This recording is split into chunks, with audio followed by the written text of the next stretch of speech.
Thank you for joining us. Again, my name is Jennifer Homendy, and I'm the chair of the National Transportation Safety Board. With me today is one of our newest board members, Alvin Brown. Member Alvin Brown this is his training launch, and we have our investigator in charge, who we call the IIC, Marcel Muse. As I mentioned, we arrived on scene yesterday at about 6 a.m., but the team came in from across the country throughout the day. It was really a day to get our bearings. We set up our family assistance program and also began to develop our investigative plan and request documents that we need in order to conduct our investigation. Today is really the first full investigative day on scene. We were able to board the vessel. I boarded the vessel around noon, along with our marine safety team and our highway safety team, and I can talk about that in just a bit. But I want to take a moment before I discuss our some of the factual information we've been able to identify and speak to the families. On behalf of the National Transportation Safety Board, I just want to extend our deepest condolences.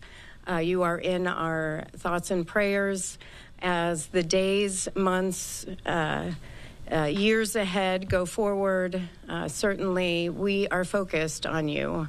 Our entire mission is to save lives, and our aim is to prevent this from reoccurring, and we are so very sorry for all that you are going through. It's unimaginable, and truly we think about you throughout this investigation. So as I mentioned yesterday, for those who may not be familiar, the National Transportation Safety Board is an independent federal agency.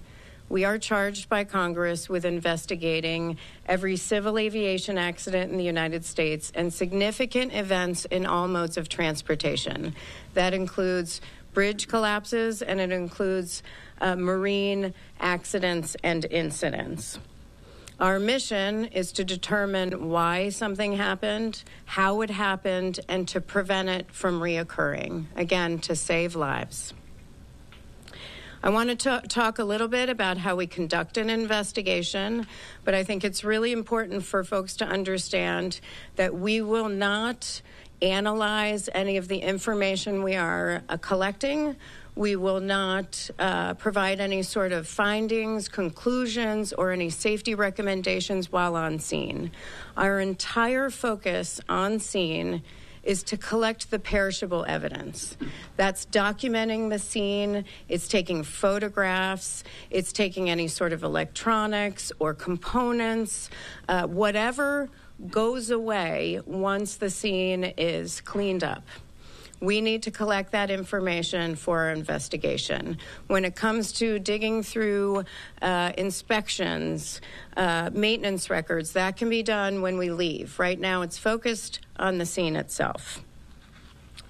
So to conduct our investigation, we work with parties to the investigation. Parties to the investigation provide us technical information. This is factual information that we use as part of our fact-finding. So if we need bridge inspection data, we would ask, say, the Federal Highway Administration or information about Coast Guard inspections, we would ask the Coast Guard. So parties to the investigation are the United States Coast Guard, Maryland Transportation Authority, the Association of Maryland Pilots, and we've invited Grace Ocean Private Limited and Synergy Marine Private Limited. Grace Ocean is the owner of the vessel, and Synergy is the operator of the vessel. Again, these parties are part of the fact-finding. They do not conduct analysis with the NTSB. The NTSB does that independently on its own, and then we do our own findings, our own probable cause, and our own safety recommendations. Now, in order to effectively carry out an investigation, we have experts throughout the NTSB in different areas. And so we break up our investigation into groups. Those groups focus on their particular areas of expertise. In this safety investigation, we have a nautical operations group.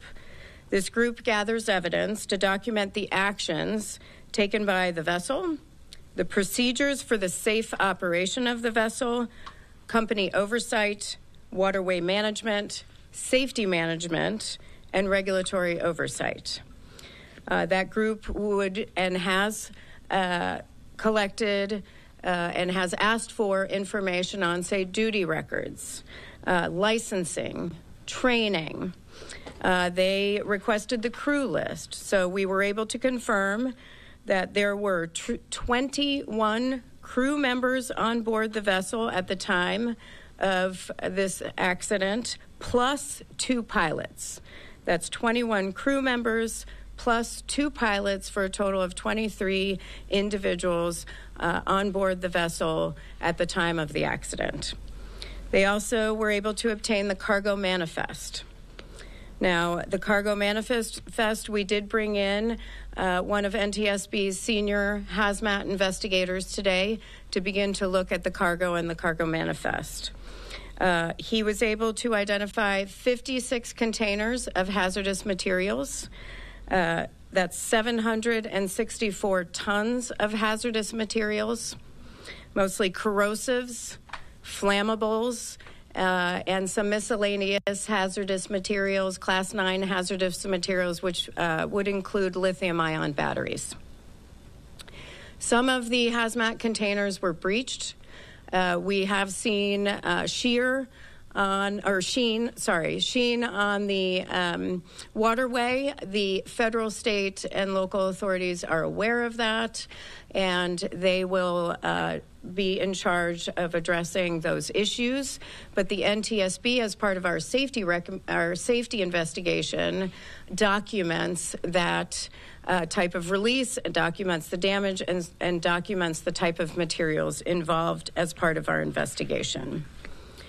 We also have an engineering group which gathers evidence to document the design and operation of engineering systems, including the vessel propulsion, steering, and power. The operations and engineering group was able to board the vessel last night, and they did a walkthrough of the vessel, including the bridge and the engine room.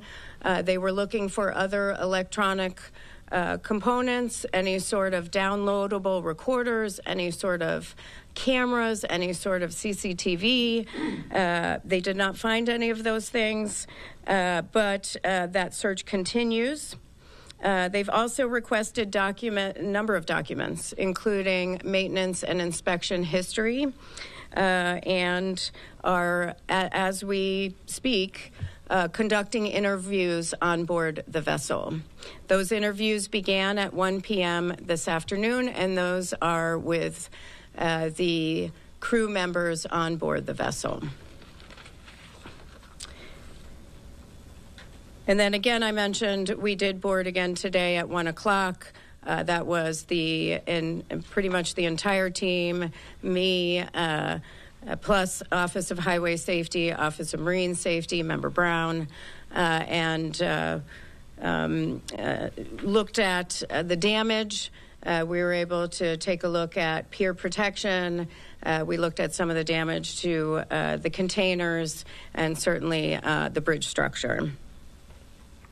Now we have a recorders group, which is responsible for locating, retrieving, and downloading any recorder or recorded information that may relate to the accident. We do have the voyage data recorder. They worked on that all day to validate that information. They also have a printout of the alarms. That's the log. They still have to go back and look at that and validate that information at a later time. In addition to that, our survival factors group interviewed or discussed with the Maryland Transportation Authority Police the timeline of events that occurred around the time of the bridge strike. Though that two sets of information we're putting together in a timeline that we will release through our social media channels. But for right now, I'm going to ask Marcel to go through the voyage data recorder information that we have to share with you, as well as some of the information that we gathered from the police. Thank you, Chair. Information from the Dolly's voyage data recorder, or what we call a VDR, was successfully recovered on the morning of the accident by the U.S. Coast Guard. It was provided to the NTSB upon our arrival. Approximately 6 hours of VDR data was provided to the NTSB. The recording included the time period from midnight to 6 a.m. By regulation, the VDR is required to record 30 days of history, and the NTSB is continuing to obtain more data. The times expressed below, as recorded by the VDR and converted to local Eastern Daylight Time. All information is preliminary and subject to final validation. The VDR data is comprised of audio from the ship's bridge, as well as recordings from the ship's VHF or very high frequency radios. The quality of that audio varies widely because of the high levels of background noise and alarms. Additional analysis will be performed at the NTSB's lab to filter out the audio and improve its quality. Additionally, the VDR recorded limited sensor data. An example of that data recorded includes the ship's speed, engine RPM, ship's heading, and rudder angle, as well as some alarm information. NTSB engineers are working to identify and validate all of that data. The VDR recorded the ship's departure from Seagirt Marine Terminal at approximately 12:39. It recorded the ship's transit outbound in the Fort McHenry Channel and the striking of the Francis Scott Key Bridge. By 1:07, the ship had entered the channel, and by 1:24, the ship was underway on a true heading of approximately 141 in the Fort McHenry Channel at a speed of over ground of approximately 8 knots, or 9.2 miles per hour. At 01:24 and 59 seconds, numerous audible alarms were recorded on the ship's bridge audio. About the same time, VDR sensor data ceased recording. However, the VDR audio continued to record using the redundant power source. At around 01:26 and 2 seconds, the VDR resumed recording sensor data, and during this time, there were steering commands and rudder orders recorded on the audio. At around 01:26 and 39 seconds, the ship's pilot made a general VHF radio call for tugs in the vicinity to assist. About this time, the Pilot Association dispatcher phoned the MDTA duty officer regarding the blackout. Around 01:27 and 4 seconds, the pilot ordered the Dally to drop the port anchor and ordered additional steering commands. Around 1:27 and 25 seconds, the pilot issued a radio call over the VHF radio, reporting that the Dally had lost all power and was approaching the bridge. Around this time, MDTA data shows the following also occurred. Their duty officer radioed 2 of their units that were already on scene due to construction on the bridge, 1 on each side of the bridge, and ordered them to close traffic on the bridge. All lanes were then shut down by MDTA. Around 01:29, the ship's speed over ground was recorded at just under 7 knots, or 8 miles per hour. From this moment until approximately 1:29 and 33 seconds, the VDR audio recorded sounds consistent with the collision of the bridge. Additionally, around this time, MDTA dash cameras show the bridge lights extinguishing.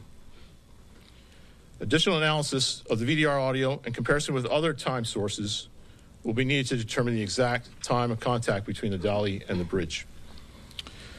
At 1:29 and 39 seconds, the pilot reported the bridge down over the VHF radio to the Coast Guard.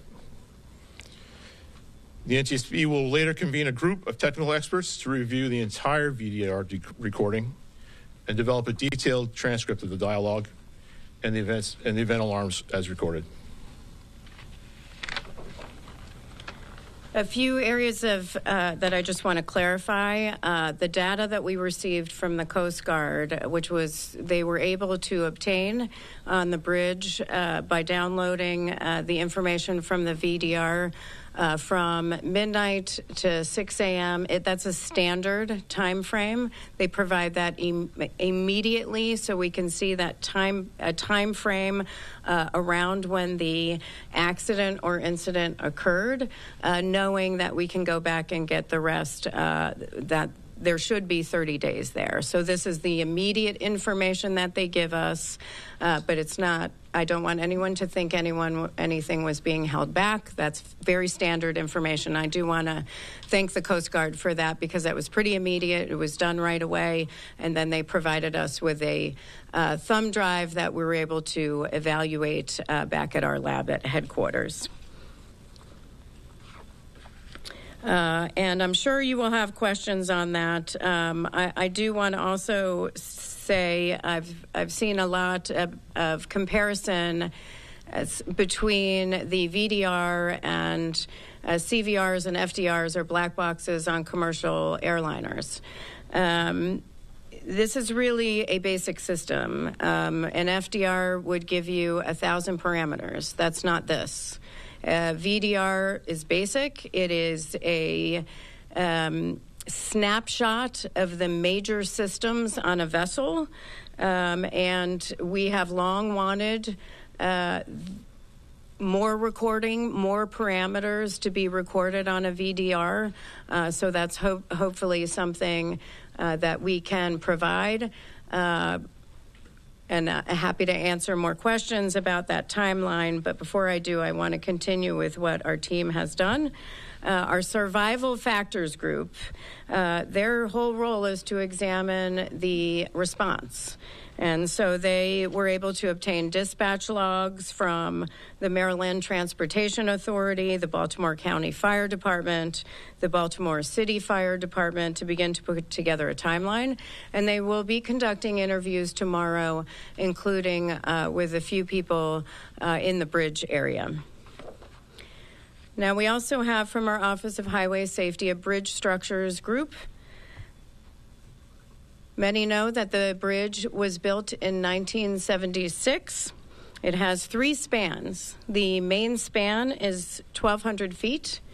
The entire bridge is 9,090 feet in length. The average annual daily traffic on the bridge is 30,767 vehicles per day. 30,767 vehicles per day. The bridge is fracture critical. It's a fracture critical bridge. What that means is if a member fails, that would likely cause a portion of or the entire bridge to collapse. There's no redundancy. The preferred method for building bridges today is that there is redundancy built in, whether that's transmitting loads to another member or some sort of structural redundancy. This bridge did not have redundancy. There are 17,468 fracture critical bridges in the United States out of 615,000 bridges total, and that comes from the Federal Highway Administration. This bridge was in satisfactory condition. The last fracture critical inspection was in May 2023. We have not been able to go through that inspection and all the documents, but that will occur after we leave the on-scene portion. But we've also requested all fracture critical, routine, and underwater inspections of the bridge over the last decade. Once we receive that, we will begin to go through all of those documents. We've also requested information on peer protection on all MDTA, that's Maryland Transportation Authority, owned bridges. They have 4 bridges where they would have information on peer protection, and we are looking at that. Our family assistance team continues to do their work and outreach to the families. They provide them with assistance immediately on scene, connect them with the resources that they need, but then we continue to work with the families throughout the course of the investigation, leading up to the board meeting, and many times for many years thereafter, where many work to get our safety recommendations implemented to improve safety. So with that, again, when it comes to analysis of any of the inspection records or the records that we are requesting, that's going to take place later. Right now, we are focused on obtaining information, getting the perishable evidence, conducting the interviews. So I will take questions, but I will call on you, and one question at a time. Please provide your name and affiliation. Scott Thuman from ABC 7 News in Washington, D.C. Question about your work here and the efforts you have to make for the recovery that you're trying to get regarding information, things that are perishable, and all the challenges on top of that with the girders, the metal in the water, the difficulty of having a ship with hazardous materials.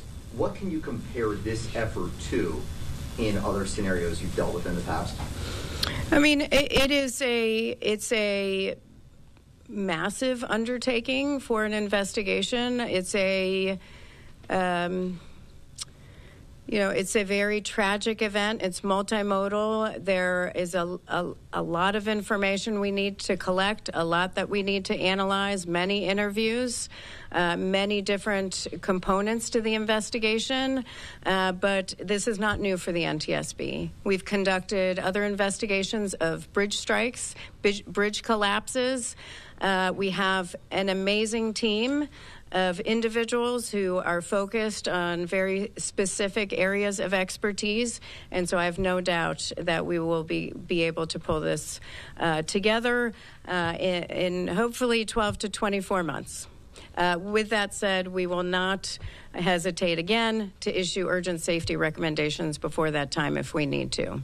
Pete. You said that there was limited sensor data from the voyage data recorder, engine RPM, heading, rudder angle, and alarm information. How upsetting is that to you, knowing that there were not more parameters recorded? So this is a newer, the question is the parameters on the VDR and the limited information that voyage data recorders provide. I'll ask Marcel to add to that, to my answer. This was a newer model, so it did have additional features, but it is very basic compared to, say, a flight data recorder where we would have 1,000 parameters. So it would be good to have that information, key to have that information for an investigation. I think Marcel can provide additional information on what might be missing. Go ahead. So this is a voyage data recorder. It's not a ship-wide system recorder. So most of the sensors that are being recorded are from the bridge. So things like GPS, the audio, rudder feedback, rudder commands are recorded on there, but not engineering, the temperature of each cylinder, power distribution sensors. Those things are not recorded on a voyage data recorder. And we're looking for other sources of data in the engine room that would give us that data. The VDR also does record snapshots of the radar and the electronic chart. We do have that. I just have one tiny follow-up, which is, would that have been able to tell what the source of the power outage on board the ship was? We'd have to determine that as part of our analysis in this investigation. Too early to tell. Hi, Phil Yakubuski here from WBAL in Baltimore. You said that there were 56 containers of hazardous materials on board that ship. How many of those are in the water, do you know? And what's the timeline to getting those out of the water? And the rest of the containers, that are sitting on that ship in the Patapsco? Yeah, I did see some containers in the water and some breached significantly on the vessel itself. I don't have an exact number, but it's something that we can provide in an update, and certainly in our preliminary report, which should be out in 2 to 4 weeks. The timeline to getting those out of the water? That is not something that the NTSB does as part of our safety investigation, but that is something that I would refer to the federal, state, and local authorities. Yep. Sorry, Tom. May I follow on that question, particularly on OWTOP? Could you characterize the level of concern about this hazardous material leak, the sheen on the water? I mean, should people be concerned about this right now? And is there anything being done to mitigate that? The authorities are aware. It's of the materials themselves, and I would just direct you to them for those sorts of questions. Tom. Madam Chair, could I ask you to give me again the time that the pilot called for the tugs? I didn't get that as quickly as you happened to mention it. And the second of all, when the pilot called for the tugs, confirming the ship had no tugs at all, helping it navigate through the waters before it hit the bridge? That's correct. The tugs help the vessel leave the dock, leave the port, and then get into the main ship channel, and then they leave. Once it's on its way, it's a straight shot through the channel. So there are no tugs with the vessel at that time. So they were calling for tugs. Do you have the time frame? Sure. The pilot made that call at 1:26 and 39 seconds, according to the VTR. Yes. Hey, Danny, if you want from the Washington Post. Two things. One, can you update us on the status of the ship workers? What's the food and water situation like, and how long can they expect to be there? And then two, did the ship have signs of power problems before the Mayday call? We have heard, there's a question on the concerns about power, or reports of concerns of power outages on the vessel prior to that moment of the bridge striking. We have seen reports of that. We've read reports of that. We've heard reports of that. That's all part of our investigation that we'll have to look into and verify. With respect, there was a question on the food situation with the workers on board. The cook was cooking. When I got on board, it smelled very good, and I was very hungry. So I don't have any other information other than that, but we were able to engage with some of the crew members, and others are part of the interviews that are ongoing. On information on how long they will be there, that is not information I have at this time. Sir? With WSA 9, you said there were reports of potential outages. Are we talking about days, weeks, months? Can you give us any kind of time reference? For the outages on the vessel, you're asking about outages on the vessel prior to this moment of striking the bridge. We don't have any information of outages on board the vessel prior to that time. Certainly, we are going to look at what we can get from the VDR data because there should be 30 days. So hopefully we'll be able to find something in that data if the entire 30 days is there. But we are aware of the reports, and that's something that we need to look into. Chris? Yeah. Can you you mentioned when you were doing the TikTok that some of the audio was obscured by alarms, that alarms started sounding. Can you give us some sense as to what that experience on the bridge was like in those moments? Was it a cacophony of alarms? Was it calm? What you're able to take from the recording? Sure. I actually don't have that information right now. That's why we take the data back to our lab, where we can filter out some of that background noise and some of those alarms as well.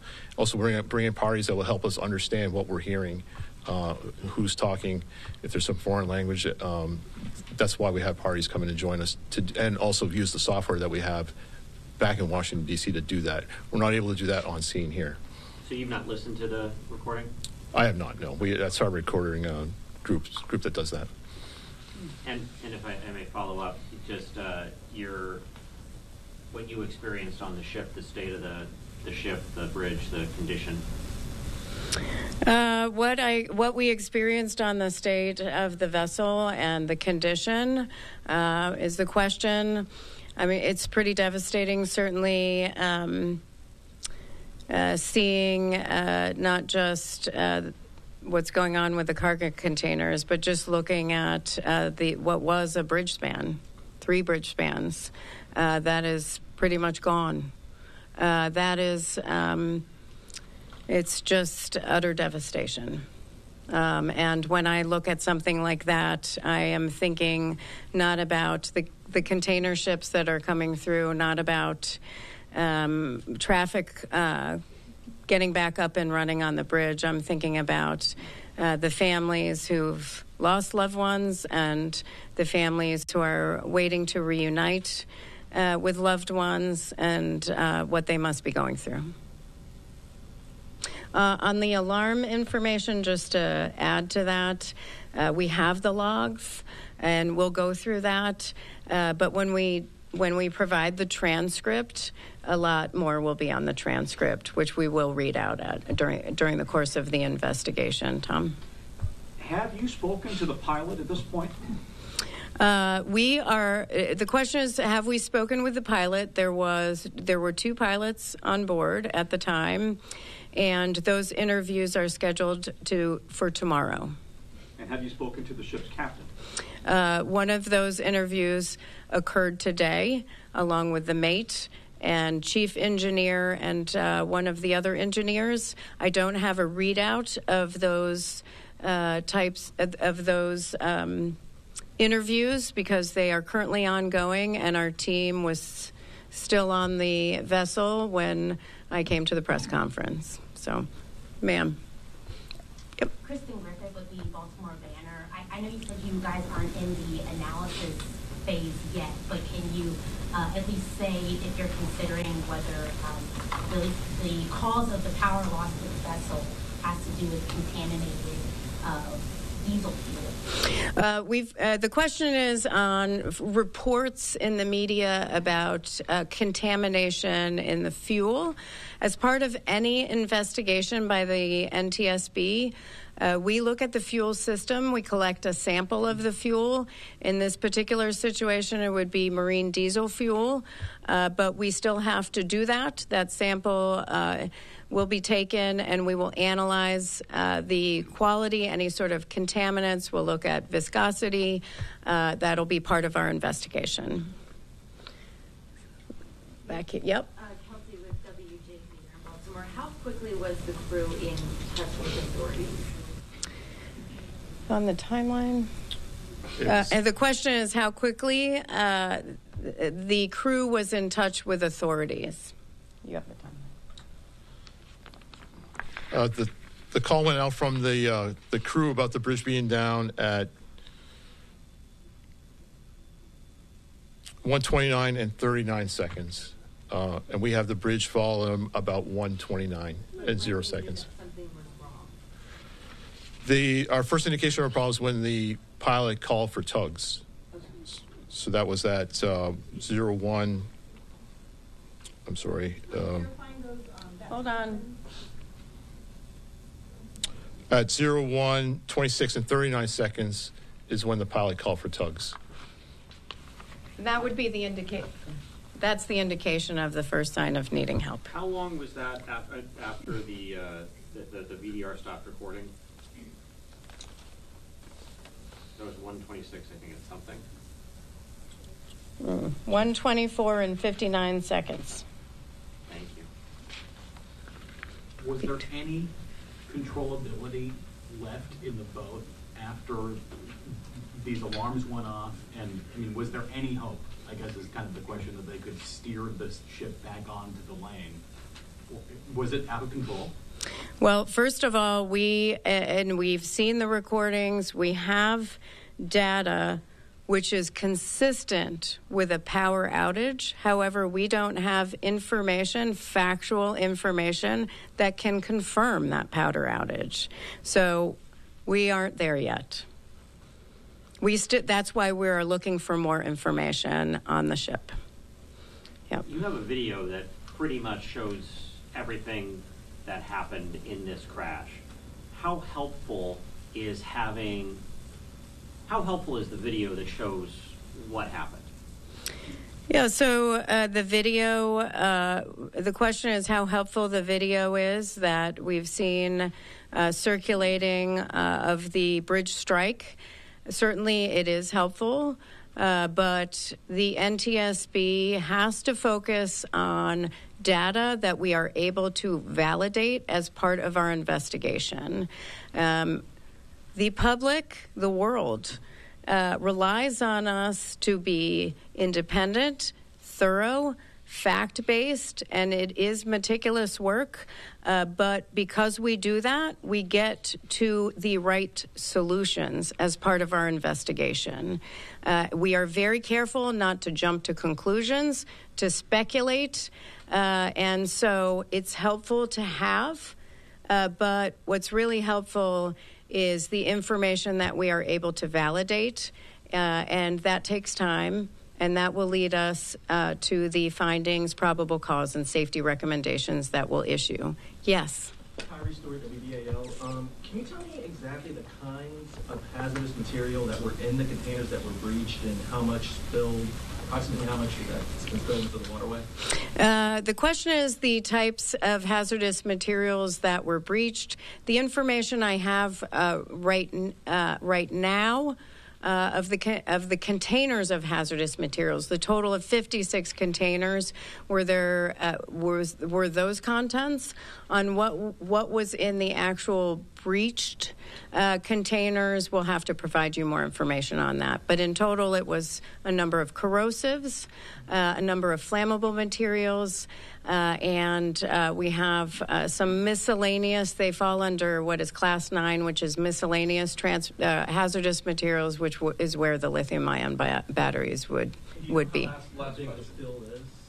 How big that, approximately how much is in the waterway right now? The question is how much would be in the waterway, how big the spill would be.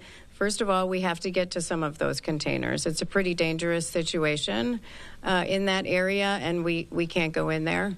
I doubt any other federal authorities right now could go to see how much is left in the containers themselves. Last question. Beatrice Peterson, ABC News. I'm just curious, has the ship regained power, and if the bridge wasn't destroyed, would the ship be able to move?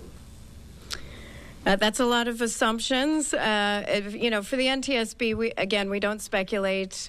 We don't make assumptions on the what ifs. Right now, we are just focused on the facts and on what occurred in this accident to determine what happened to prevent it from reoccurring. And can you talk to me a little bit more about the safety challenges? Earlier today, Governor Moore said that they had to suspend the recovery mission because it was unsafe for the divers to swim. I was just wondering, are there any other challenges you guys are facing outside of the hazardous materials? The question is on the challenges for our team. There's certainly a number of challenges. Today it was raining. I will say what it requires to go to the vessel. The MDTA police took us on a smaller vessel out to the container ship, and we are going up a Jacob's ladder outside of the vessel, all of us, and once we get up there is a lot to traverse. It's raining. It's slippery. Of course, we have the hazardous materials. We have containers that are open. We certainly have structural damage everywhere. So we have to make sure that we have our safety gear, that we are focused on holding both handrails at the same time, and being safe in wet conditions, and it's cold. that can be very difficult. And so safety is a top priority. Certainly for us, it's a value for the NTSB, but it is very difficult. And I'll say, just being out there when the Baltimore City and Baltimore County Police today, who were doing a lot of the work on the recovery mission, I mean, it's cold. It's cold water. It's raining, and you have current and all sorts of waterway challenges. So it can be very dangerous. But listen, everybody is focused on the right thing, which is reuniting families with their loved ones. That has to be our main focus. Everything else in the investigation can wait. Certainly we are doing what we can do, but that is everyone's focus right now. Thank you so much. Does the ship have power?